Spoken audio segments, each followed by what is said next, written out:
Welcome to our Sunday morning meditation service. This is Louis on drums. He's been with us since he was practically born. We are so blessed. And our sound engineer is always, he's amazing. So I'm going to do a call and response, and so I'm going to call, and I hope you respond. Okay.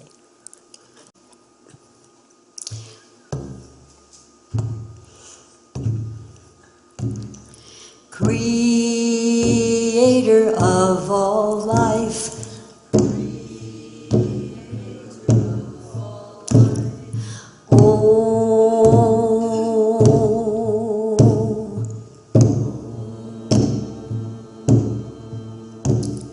what a blessed world we live in.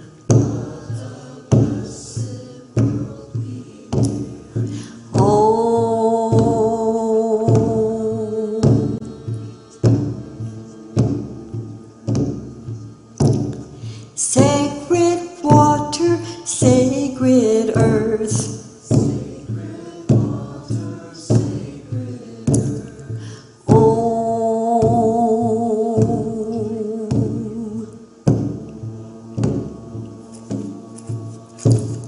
Bless the wisdom of the Holy One.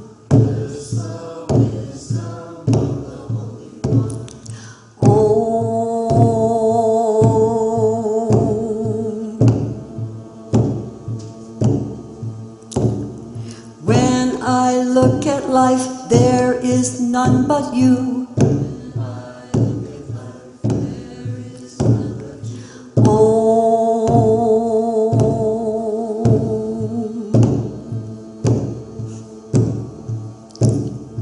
Holy, holy,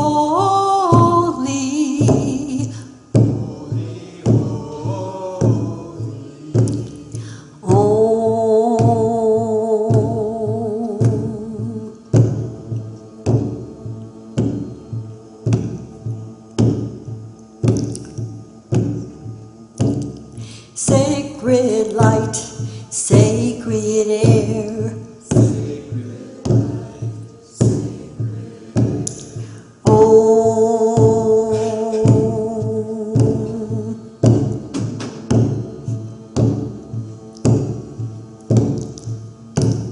Sacred silence, sacred peace. Sacred silence, sacred peace.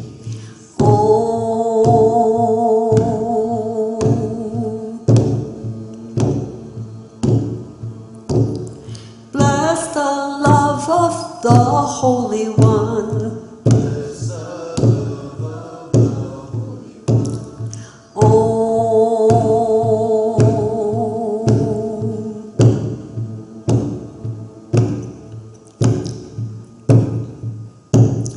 Holy, holy,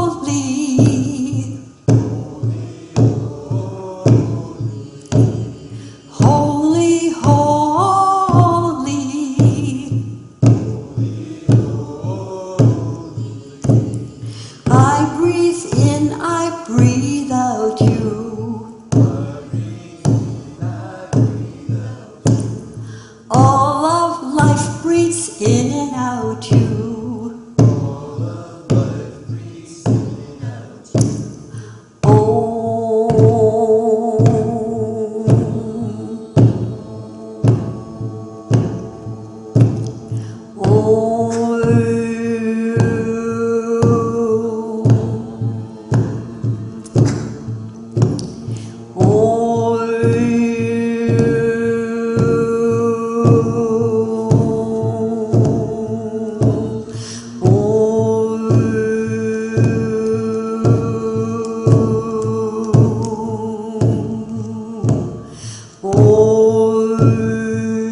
I look at life, there is none but you.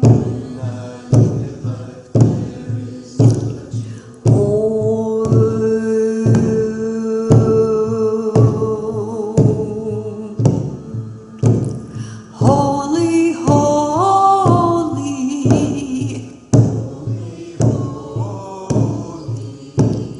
holy, holy.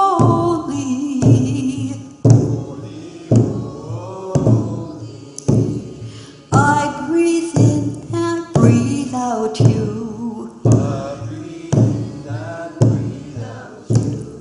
I breathe in, I breathe out you. All of life breathes in and out you.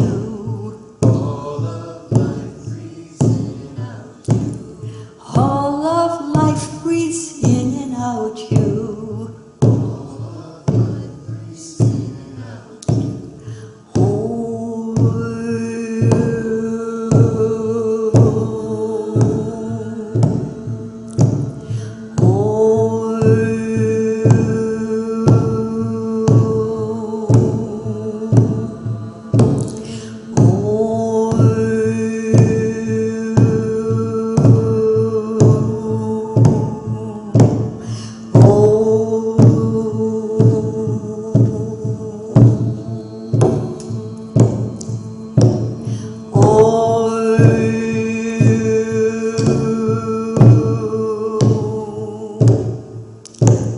All of life breathes in and out you.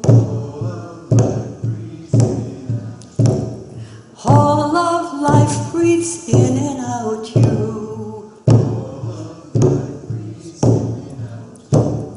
Oh,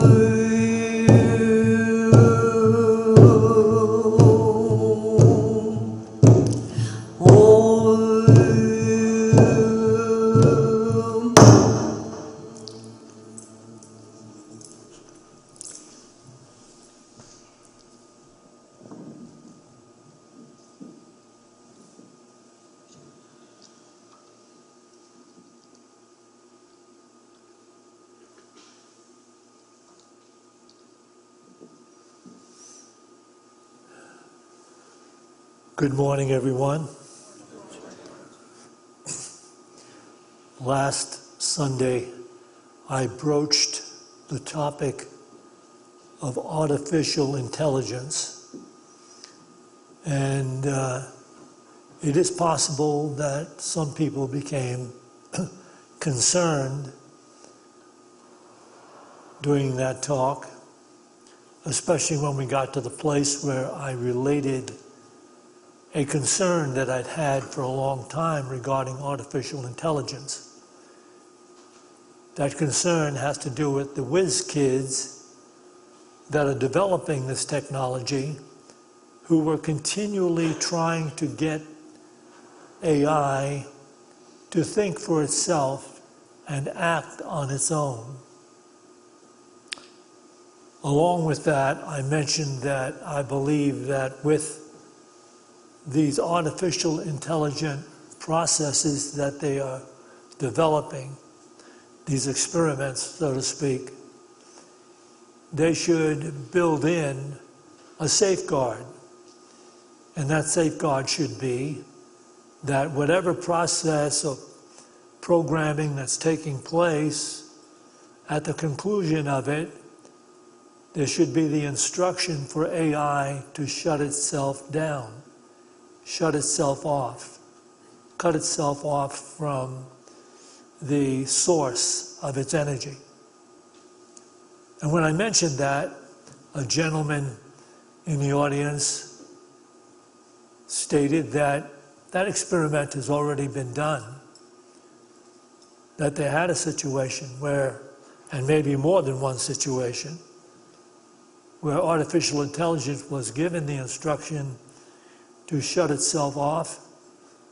And that was just a test. That's what I thought about, a test in order to make sure that this particular technology would always be a servant of human awareness. But according to this gentleman, that has already taken place, and the artificial intelligence refused to turn itself off. And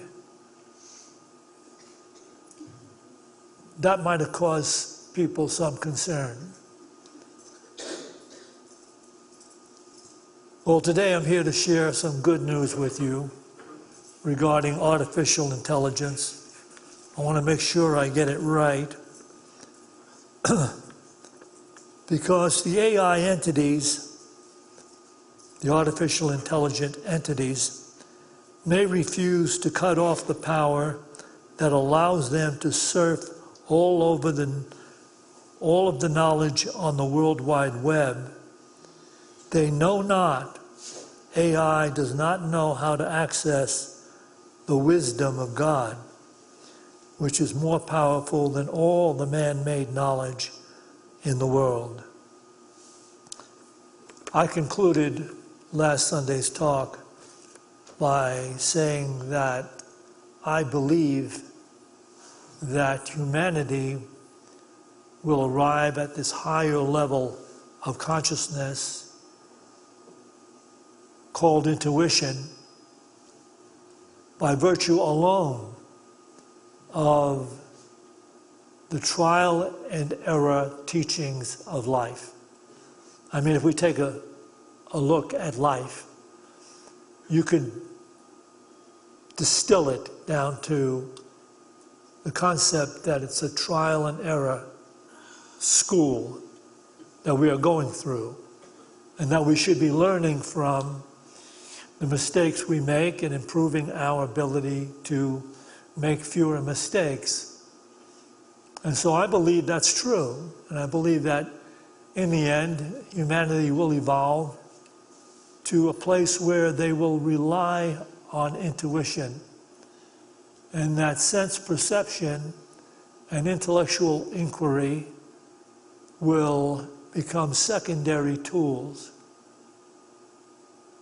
And so we are on the cutting edge of that experience, of entering into this whole new paradigm. And I think that Eckhart Tolle, Master Eckhart Tolle, stated our situation as clearly as it can be stated. Can we have this first PowerPoint, please? You can read this in his book, Stillness Speaks, page 9, paragraphs 1 and 2. Do you need more knowledge? Is more information going to save the world? Or faster computers, more scientific or intellectual analysis? Is it not wisdom that humanity needs most at this time? But what is wisdom, and where is it found? Wisdom comes with the ability to be still. Just look and just listen. No more is needed. Being still, looking and listening activates the non-conceptual intelligence within you, intuition, to direct your words and actions. The parentheses there are mine. That's an insertion of mine. So the non-conceptual intelligence within you, intuition, to direct your words and actions. And so this master of truth is stating that more knowledge isn't going to do it. Faster computers can't do it. Because conceptual knowledge, as we have come to understand it, and in many cases have made it our God, cannot possibly bring our awareness into the refined consciousness of being, in which we move in harmony, insight, and truth with life as it comes and rises with us. So Eckhart Tolle is placing it very clearly where it is. Is more knowledge going to save the world? It seems we have enough knowledge, but for some reason mankind doesn't seem capable of coming into harmony and peace with himself. And so mankind continues to stumble and create chaos for himself, on and on and on, no matter what the technology provides. We put our hope into the technology. We should be able to figure it out, is the way we've gone about creating technology. This should make our lives easier, they say, over and over again. This should bring us more peace of mind, they say, over and over again. But why hasn't it been able to do that? Because we are an evolving creation. We are evolving, and we are given the opportunity to rise beyond the conceptual, intellectual inquiry of the mind to the higher level of divine awareness, which can be referred to as intuition. So I'd like to share this with you from the almost modern-day master, Ralph Waldo Emerson. He was around the turn of the century, and at the turn of the century, from the 19th to the 20th century, we had a real uprising in our consciousness, and it was referred to as New Thought. Ralph Waldo Emerson became one of the initiators and one of the sages referred to as the aspirant of New Thought. However, Ralph Waldo Emerson was not interested in the concept of new thought or higher thought. What he really was interested in is what he came into himself is this. Can we have this next PowerPoint, please? You can read this in the Gospel of Emerson on page 45. The inquiry into the truth leads us to that source, at once the essence of genius, of virtue, and of life, which we call spontaneity or instinct. We denote this primary wisdom as intuition, whilst all later teachings are tuitions. In that deep force, the last fact behind which analysis cannot go, all things find their common origin. Can we take this back again, please? This is Ralph Waldo Emerson. This is someone who meditates, who meditated. He has since taken leave of this planet, but at the time of his life, he was a meditator. He was someone who transcended the thinking of the world. And this is what he really intends to relate to us. The inquiry into the truth leads us to that source, at once the essence of genius, of virtue, and of life, which we call spontaneity or instinct. We denote this primary wisdom as intuition, whilst all later teachings are tuitions. It means that the great sages of all times came into the revelations and wisdom of life. And everything after that, the books that they wrote and the teachings that they give, can only be considered tuitions. In other words, after the fact. So we are living, for the most part, on secondhand knowledge. when the whole object of our spiritual training is to enter into the experience ourselves, where we align consciousness with the voice of the consciousness of the Creator. And that's what Emerson is attempting to do in his writings and his teachings. And this is what intuition is all about.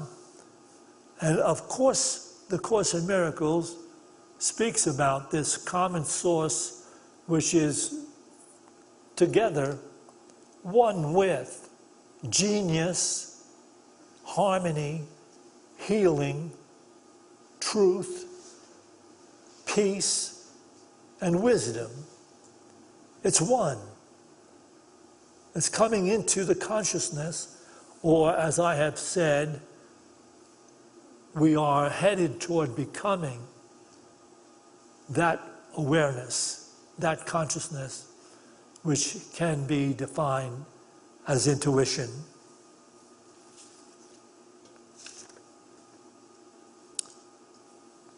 It's possible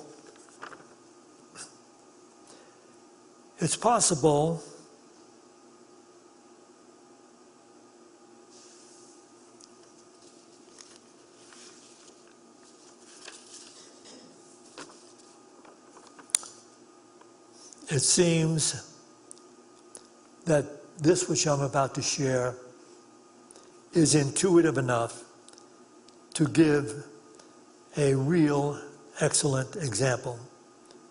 If people are assigned to dig a well in the wilderness to get water for themselves and for future generations,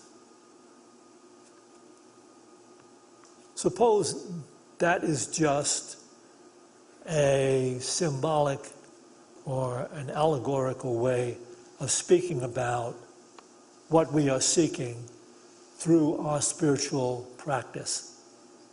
So we are given this focus that we dig this well in this wilderness of life to access water for ourselves and for future generations. See how this follows, because this should pique your intuition. For future generations, they will eventually, let me take it from the top. It seems intuitive enough to give the example.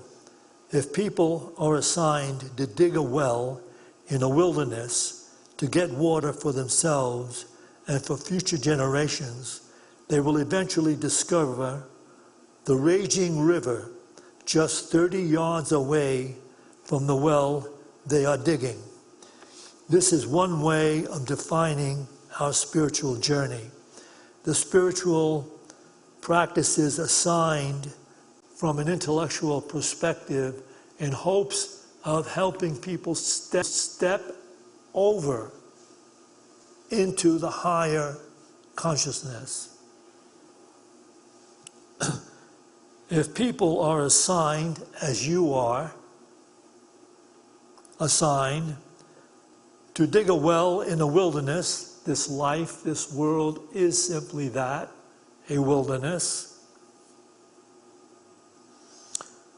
to fetch water for themselves and for future generations, they will eventually discover the raging river just 30 yards away from the well they are digging.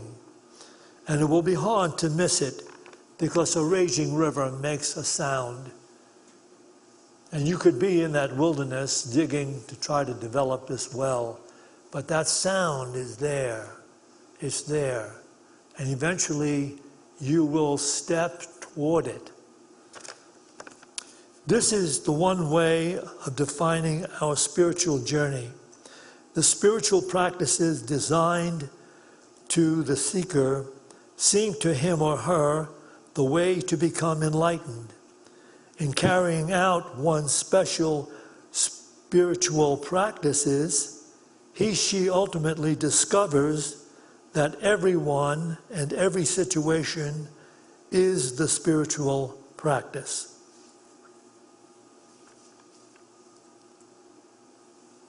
Course in Miracles refers to this way.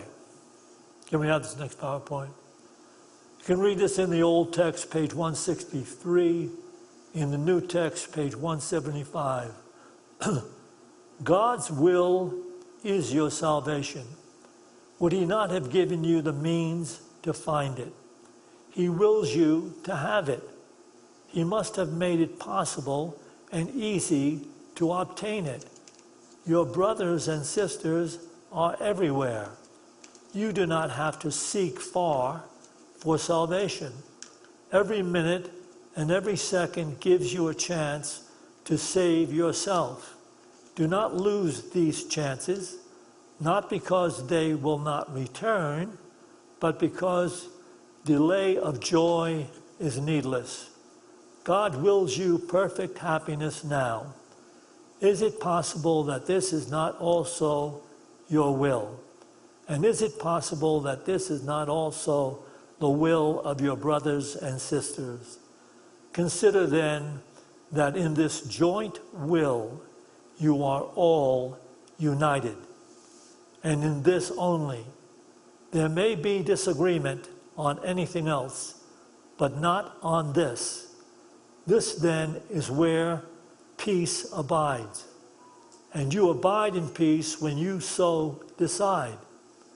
Yet you cannot abide in peace unless you accept the at-one-ment, because the at-one-ment is the way to peace.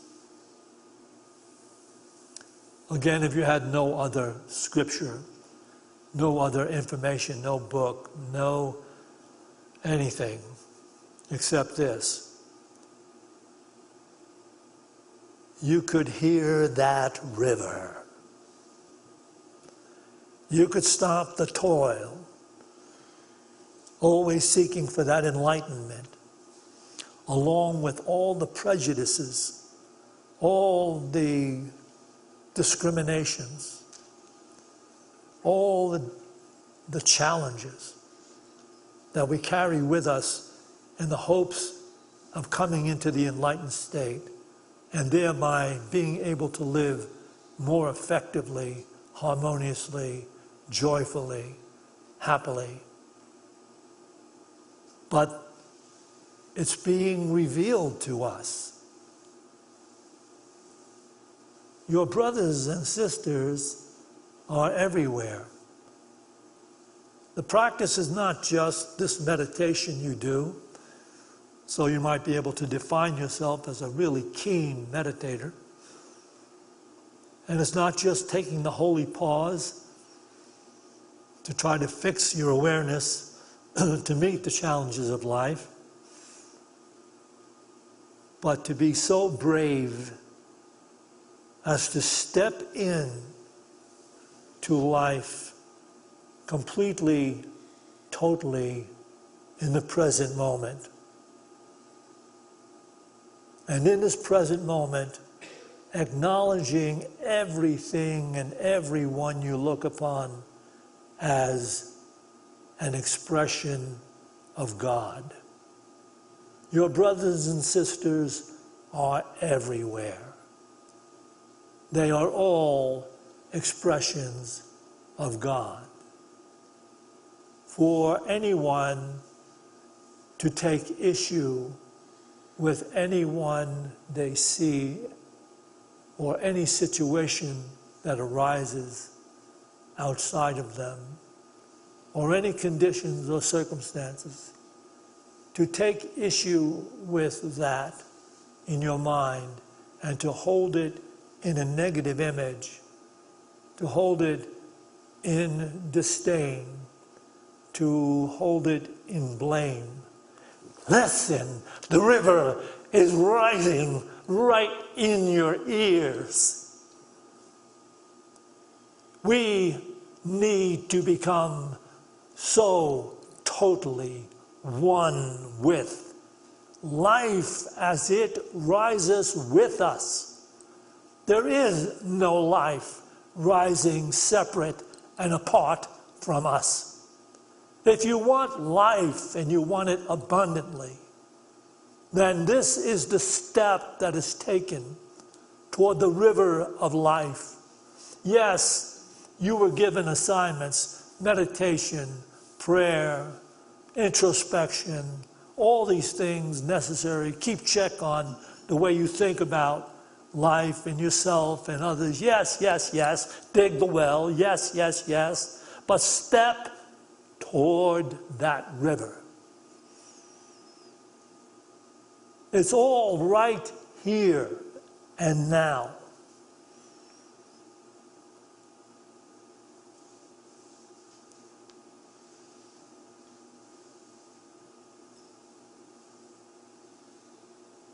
That part of us that would choose to carry on this search for enlightenment, still clinging to those prejudices, those divisions.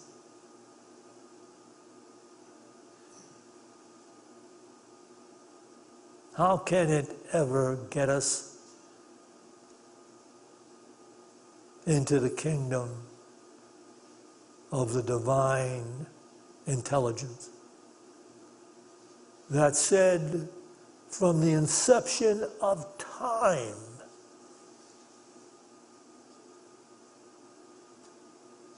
you have this command to love your God with all your heart and mind and soul, and to love your neighbor as yourself. Do that, and life will open up for you. Do not allow any limitations against this truth. Simply become this truth, and you will be healed. In fulfilling that truth, you take on the completion of the thought of the entire book of Revelations. If you will be my people, I will be your God.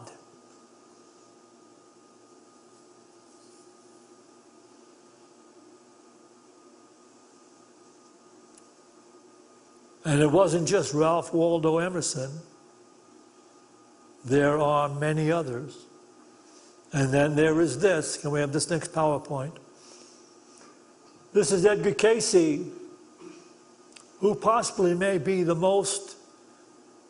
one that has more completely, thoroughly surrendered to the source, said this in a reading. In the reading, he was given the question, give detailed directions for developing the intuitive sense. His answer is, trust more and more upon that which may be from within. Intuitive forces are developed more by the introspective activities of a conscious mind. Hence, the ability of those of any cult or any group of people who by constant introspection, through entering into the silence, are able to bring to the surface the activities of the entity as a whole. Hence, they are called sages, lamas, or such. These, when they are made to be what is commonly termed practical, yet remaining spiritual in aspect, that is, sticking to the truth, they become masters. In short, what comes through, the source coming through Edgar Cayce is saying, you are seeking how to develop the intuitive awareness. And of course, at first we thought, yes, let's take these special practices, the meditation, all the different things we do to try to get there. But we're just digging that well, you see. Because it's not that life is denying you that harmony, healing, peace, and love. Life isn't doing that. You are. See how simply it can be put? God is omnipresent. Listen to it. Suppose you don't take anything out of this room today. Suppose you don't take anything. You forget everything that was said. You drop it all. You leave this room with just this thought. Love is omnipresent.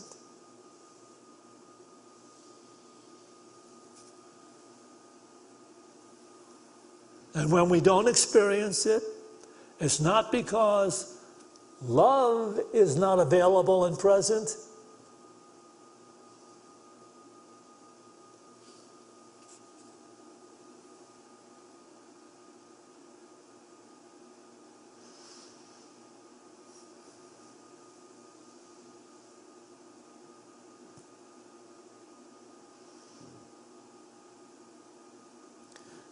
When I went to the ministerial school, it was necessary for us to study some of the teachings of Ralph Waldo Emerson. And very interesting human being, very well polished intellectually. And yet his quest for the truth led him beyond the intellectual inquiry itself, beyond the inquiry itself. When you no longer need to inquire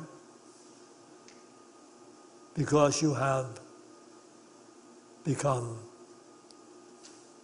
that which you have been seeking. You have become that which you have always wanted everyone else to be in relationship to you. You become it, fearlessly entering each moment of life, free of the past illusions of separation, condemnation, guilt, and fear. All of the useless, unnecessary thinking, creating the useless, unnecessary suffering that we see exists in the thinking process of the world. But we are headed toward intuition.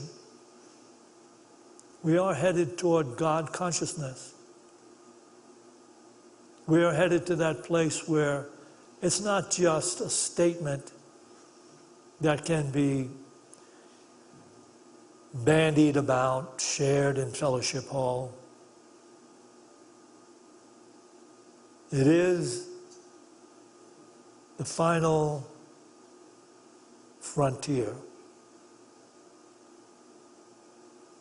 Not Star Trek, but consciousness, which realizes,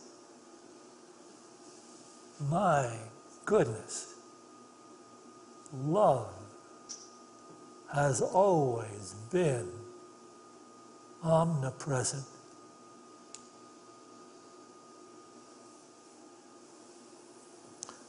And so we'll conclude with this particular PowerPoint from Emerson, from his Gospel on page 43.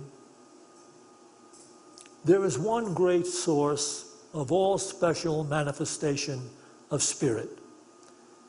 This spirit is self-renewed in each one who will listen by teachings from within, intuitions, and can go out from the receiver to help the world, tuitions, made clearer by exactly fitting words. This shows the real self on which people shall rely.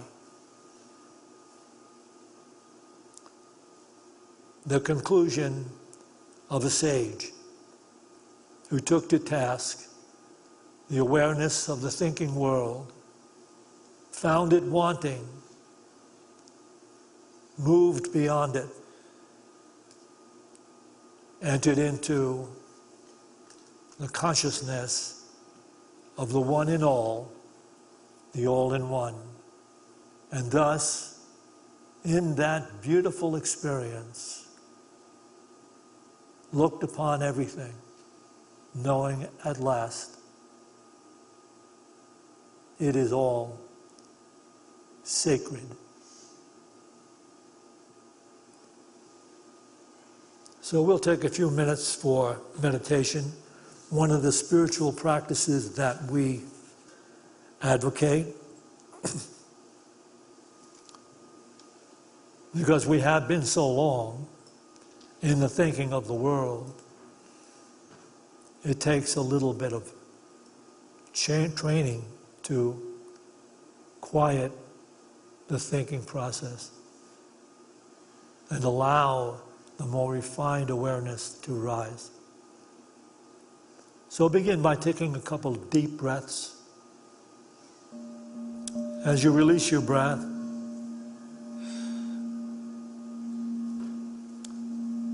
release any particular cares or concerns.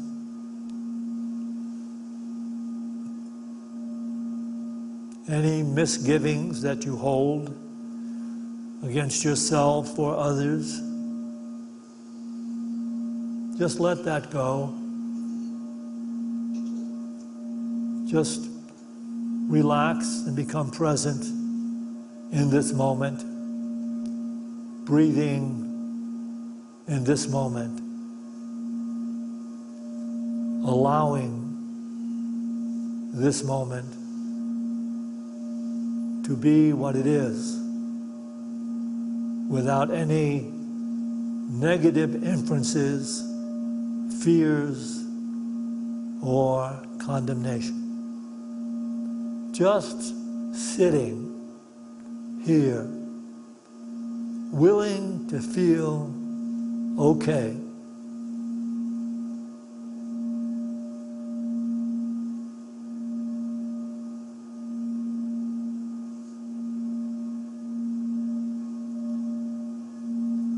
We can use that as our mantra.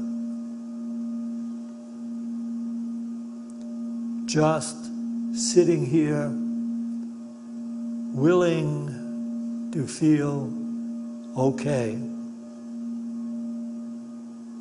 Not wanting, not fearing, not judging, not fighting, allowing, allowing, allowing.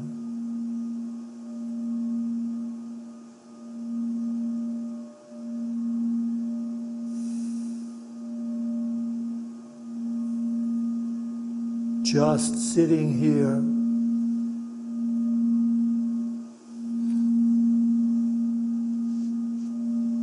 allowing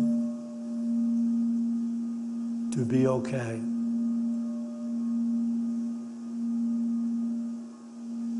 Not wanting, not fearing, not judging, not fighting any thought. Just allowing the moment. Allowing, allowing, allowing.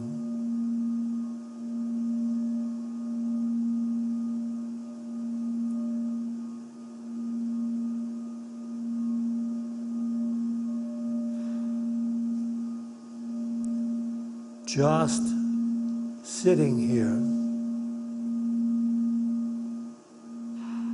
allowing oneself to feel okay. not wanting mentally anything to be otherwise.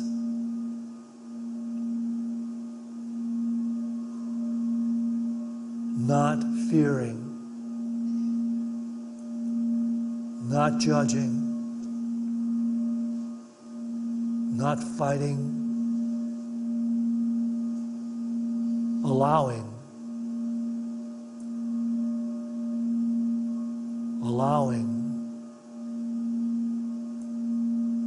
allowing peace.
as we go forth from this meditation to those places we occupy in time and space, let us go forth with a greater devotion to be awake, keenly awake in the moment of living. For this opportunity in every moment, we give thanks. To this we say, Amen.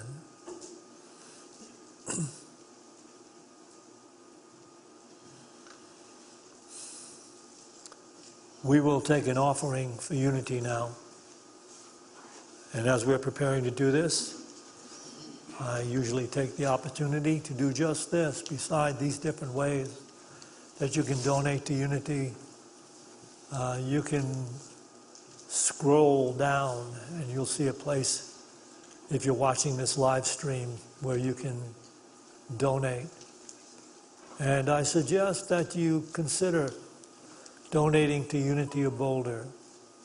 Think of all the charities in the world. Think of all the charities that do such great work in attempting to assuage the unending, astronomical amount of suffering. All very worthy charities. But when will we finally heal the consciousness that creates suffering? Only when we enter into, rise up into the awareness of our Creator.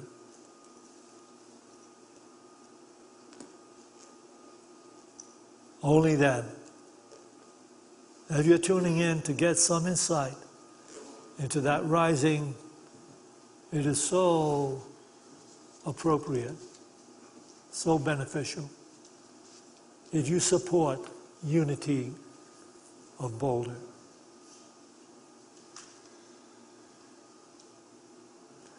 And those of us here, and my thanks goes out to all of those who are recurring tithers. We have those people that have heard our cry to find a way to tithe something on a monthly basis so we can figure out our budget and how we can coordinate doing the things and paying for the things we need to have done.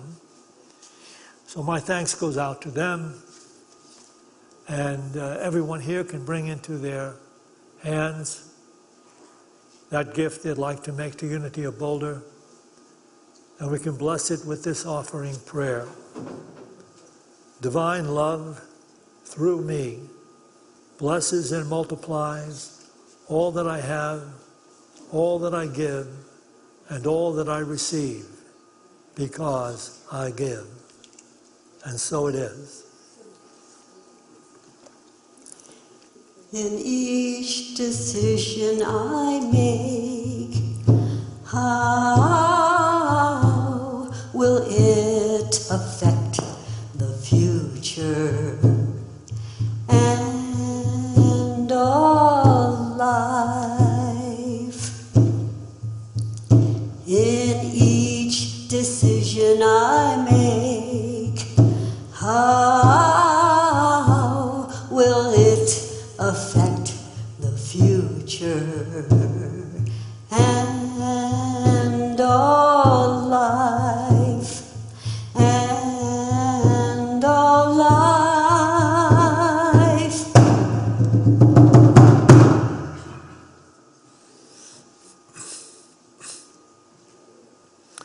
Join me now, please. We dedicate this tithe to the will and the work of the Spirit of truth, the Spirit available to each of us, the Spirit that joins all of us. We dedicate this tithe to the victory of the Spirit of truth. And so it is. Amen. Well, you're all invited to join us for our discussion group, which follows the 9 a.m. service. And you can bring up any topic you want at that discussion group. You can bring up some question or anything you'd like to research with the group about this service or anything to do with Unity itself in general. And that particular discussion group takes place in the bookstore. That would be through these doors to your left. There's an annex, a room with circle chairs. You can join us there. If you wish, you can get some refreshments over in Fellowship Hall. We have tea and cookies and things like that. And then you can make your way over to the discussion group. And perhaps you want to stick around till 11 o'clock, because at 11 o'clock, Tish is going to share spiritual truths that are relevant in our lives. And it may be very helpful to stay around for that second service. To everyone, have an enlightened day.